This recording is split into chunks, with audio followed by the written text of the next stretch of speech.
Hello मेरे shining stars, आप सब कैसे हैं। तो आज हम स्टार्ट करेंगे मनस्वी हिंदी व्याकरण पाठ्य पुस्तक कक्षा 6। तो चलिए अब हम शुरू करते हैं। तो आज हम आरंभ करते हैं पाठ 1 भाषा, लिपि और व्याकरण। मनुष्य मन में उठने वाले भावों और विचारों को कई प्रकार से व्यक्त करता है, जैसे भूख लगने पर पेट और मुंह की ओर संकेत करना यानी इशारा करना, मुख पर उंगली रखकर चुप रहने के लिए कहना, गार्ड का हरी झंडी दिखाना और गाड़ी का चल देना।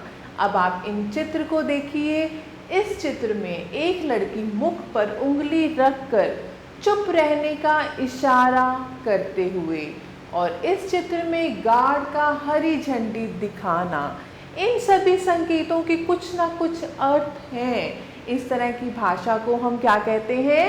सांकेतिक भाषा। सांकेतिक भाषा द्वारा मन के भावों को कुछ सीमा तक समझाया जा सकता है। अतः सांकेतिक भाषा से हम अपने सभी भाव या विचार पूर्ण रूप से व्यक्त नहीं कर सकते, इसीलिए भाषा के इस रूप की गणना व्याकरण में नहीं की जाती। इसके लिए हम क्या प्रयोग में करते हैं, अब हम देखते हैं। भाषा, भाषा शब्द भाष धातु से बना है, जिसका अर्थ है वाणी। वाणी द्वारा उच्चारित सार्थक ध्वनियां ही भाषा का आधार है। परिभाषा, मनुष्य द्वारा अपने विचारों के आदान प्रदान के माध्यम को हम क्या कहते हैं? भाषा। और भाषा के कितने रूप होते हैं? भाषा के 2 रूप होते हैं, एक है मौखिक भाषा और एक है लिखित भाषा। अब हम बात करते हैं मौखिक भाषा। व्यक्ति जब आमने सामने बातचीत करता है, भाषण देता है, कहानी या कविता सुनाता है, टेलीफोन से बात करता है या अभिनय द्वारा अपने भावों को अभिव्यक्त करता है, तो इनमें प्रयोग की जाने वाली भाषा मौखिक भाषा कहलाती है। श्रोता भाषा के इस रूप को सुनकर समझ लेता है। भाषा का मौखिक रूप उसका मूल रूप है। तो अब हम देखते हैं, जैसे यहाँ पर रेनू, कल मेरा जन्मदिन है, तुम्हें जरूर आना है। टेलीफोन से एक सहेली, एक सखी अपनी दूसरी सखी को फोन करती है और दूसरी सखी क्या कहती है? काजल, मैं जरूर आऊंगी। तो ये क्या है? मौखिक भाषा। अब हम करते हैं लिखित भाषा। जब व्यक्ति आमने सामने अपने विचारों को व्यक्त करने में असमर्थ होता है, तो वह लेखनी का सहारा लेता है। दूर रहने वाले अपने मित्रों या संबंधियों को पत्र लिखकर, कविता या कहानी लिखकर जब वह अपने भावों या विचारों को व्यक्त करता है, तो वह भाषा के लिखित रूप का प्रयोग करता है। भाषा के इस रूप को पाठक पढ़कर समझता है। अब हम बात करते हैं मातृभाषा। मातृभाषा वह भाषा है जो बालक सबसे पहले अपनी माँ व परिवार में सीखता है। जैसे गुजराती परिवार में जन्मे बालक की मातृभाषा गुजराती होती है। पंजाबी परिवार में जन्मे किसी भी बालक की मातृभाषा क्या होगी? पंजाबी। अब हम बात करते हैं राजभाषा। राजभाषा जो हमारे पूरे देश की भाषा, भारत की राजभाषा हिंदी है।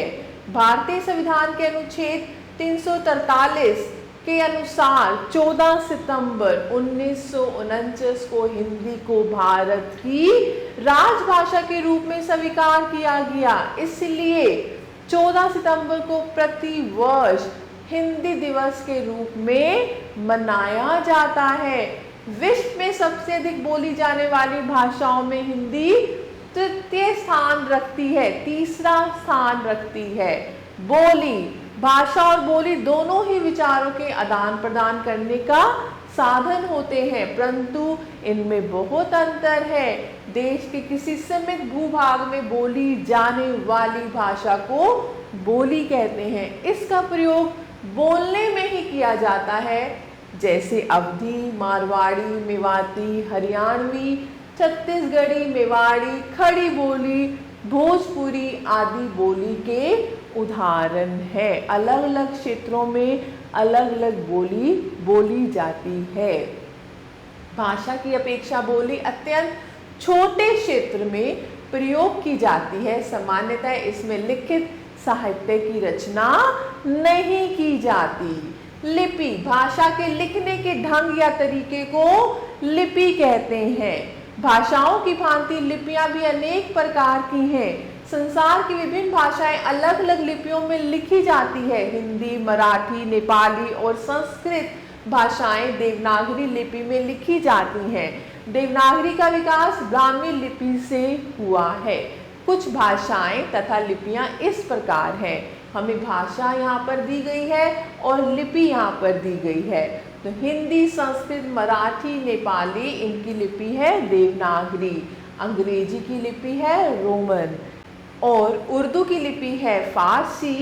पंजाबी की लिपि है गुरुमुखी। व्याकरण, व्याकरण क्या है? प्रत्येक भाषा के कुछ नियम होते हैं। जो शास्त्र इन नियमों की जानकारी देता है उसे व्याकरण कहते हैं। इन्हीं नियमों के आधार पर हम भाषा के शुद्ध तथा अशुद्ध रूप को निर्धारित करते हैं। चित्र देखिए, हम पढ़ रहा हूं और इस चित्र में चिड़िया उड़ गया। तो क्या ये जो वाक्य इन बच्चों ने बोले हैं ये सही है? उपर्युक्त लड़के व लड़की द्वारा कहे गए दोनों वाक्य अशुद्ध हैं, सही नहीं है, क्योंकि इन वाक्यों की व्याकरण के नियम के अनुसार नहीं बोला और लिखा गया है। इनका शुद्ध रूप यह होगा, मैं पढ़ रहा हूं, चिड़िया उड़ गई। व्याकरण ऐसा शास्त्र है जो भाषा के वर्णों, शब्दों, वाक्यों के शुद्ध रूप का ज्ञान कराता है। तो व्याकरण की परिभाषा क्या है? व्याकरण हमें भाषा को शुद्ध बोलना, पढ़ना और लिखना सिखाता है। व्याकरण के 3 प्रमुख अंग है।